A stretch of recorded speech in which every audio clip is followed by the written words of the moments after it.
ঈদের ছুটি মানেই আনন্দ, আর সেই আনন্দের সঙ্গী যদি হয় প্রকৃতি, তাহলে ভ্রমণের গন্তব্য হতে পারে সিলেট। হাওর পাহাড় আর সবুজ চা বাগানের মায়াবী সৌন্দর্যে মোড়া সিলেটের মৌলভীবাজার যেন এক জীবন্ত পোস্টকার্ড।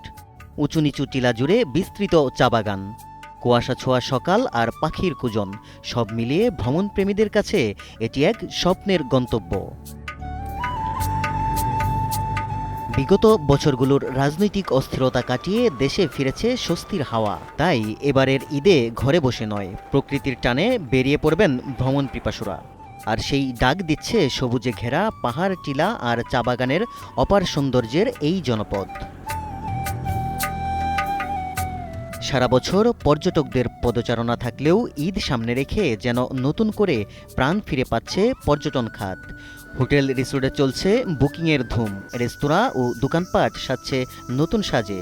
শহরের কোলাহল ছেড়ে প্রকৃতির সান্নিধ্যে সময় কাটাতে ঈদের আগেই এসেছেন অনেক পর্যটক।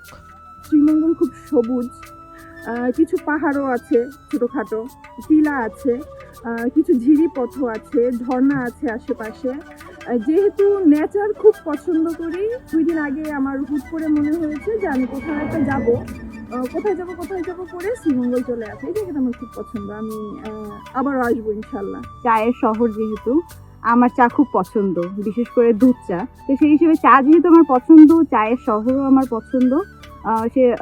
সেই ক্ষেত্রে হচ্ছে যেহেতু পরীক্ষা ছিল, পরীক্ষা শেষ করে আবার বান্ধবীর সাথে চলে আসছি।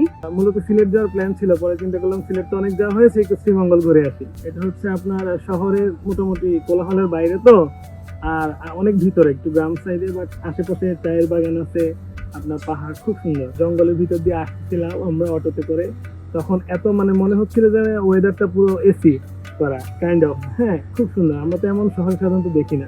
পাহাড়টা বিশেষ করে এদের রুমের যে ভিউগুলো খুবই সুন্দর। রুম থেকে চা বাগানের ভিউ আছে, পাহাড়ের ভিউ আছে। আমরা যতটুকু আশা করেছিলাম তার চেয়ে রেসর্টটা আরো অনেক বেশি সুন্দর। ওয়ালটন বিএলডিসি ফ্যান, খরচ বাঁচে 65% পর্যন্ত।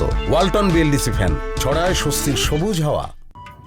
পর্যটকদের স্বাচ্ছন্দ্য দিতে হোটেল রিসোর্ট ও কটেজগুলো সাজানো হয়েছে নতুন করে।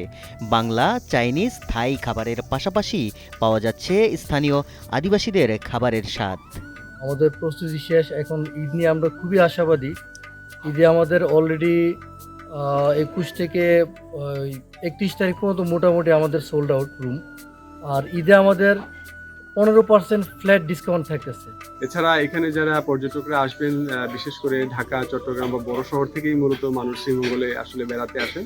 তো সেই বিষয়টি মাথায় রেখে এখানের ঐতিহ্যগত এবং স্থানীয় যে কিছু রন্ধনশৈলী আছে, কিছু আদিবাসী খাবার আছে, সেগুলো আমরা আমাদের এবারের মেনুতে সংযোজন করেছি। শ্রীমঙ্গলে যে হোটেলগুলো আছে সেগুলো আসলে পরিপূর্ণ নান্দনিকতায় ফুটিয়ে তোলা হয়েছে, যাতে দেশি বিদেশি পর্যটক এসে এখানে নির্বিঘ্নে রাত্রি যাপন করতে পারেন। পাশাপাশি এখানে জেলা প্রশাসন, উপজেলা প্রশাসন এবং ট্যুরিস্ট পুলিশ এটা নিয়ে ব্যাপক কাজ করছে, যাতে নির্বিঘ্নে এখানে এসে দেশি বিদেশি পর্যটক রাত্রি যাপন করতে পারেন। এবং প্রত্যেকটি হোটেল রিসোর্টকেই নতুন করে সাজিয়ে তোলা হয়েছে, যাতে দর্শনার্থীরা এখানে এসে মনোমুগ্ধকর পরিবেশ দেখতে পারেন।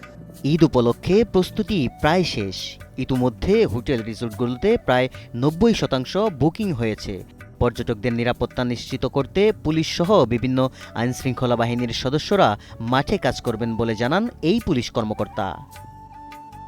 পর্যটক যাতে কোনো ধরনের বিভ্রান্তিকর অবস্থা না পড়ে, কোনো সমস্যা না পড়ে, সে মোতাবেক আমরা আমাদের টহল প্রত্যেকটি পর্যটক স্পটে আমরা নিবিড়ভাবে কাজ করে যাচ্ছি। এবং ইতিমধ্যে আমরা আমাদের যে উপজেলা প্রশাসন এবং জেলা প্রশাসন এবং থানার সাথে সমন্বয় মিটিং করেছি, এবং হোটেল মালিকদের সাথে, স্টেক হোল্ডারদের সাথে মিটিং করেছি, যাতে কোনো ধরনের কোনো পর্যটক কোনো বিভ্রান্তিকর অবস্থা না পড়ে, সেই দিকটা নজর রেখে আমরা আমাদের টহলগুলো পরিচালিত করছি।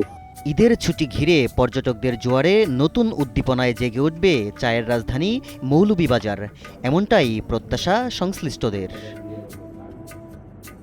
মৌলভীবাজার থেকে সালাউদ্দিন শুভর তথ্য ও ভিডিও চিত্রে ডেস্ক রিপোর্ট, কালের কণ্ঠ।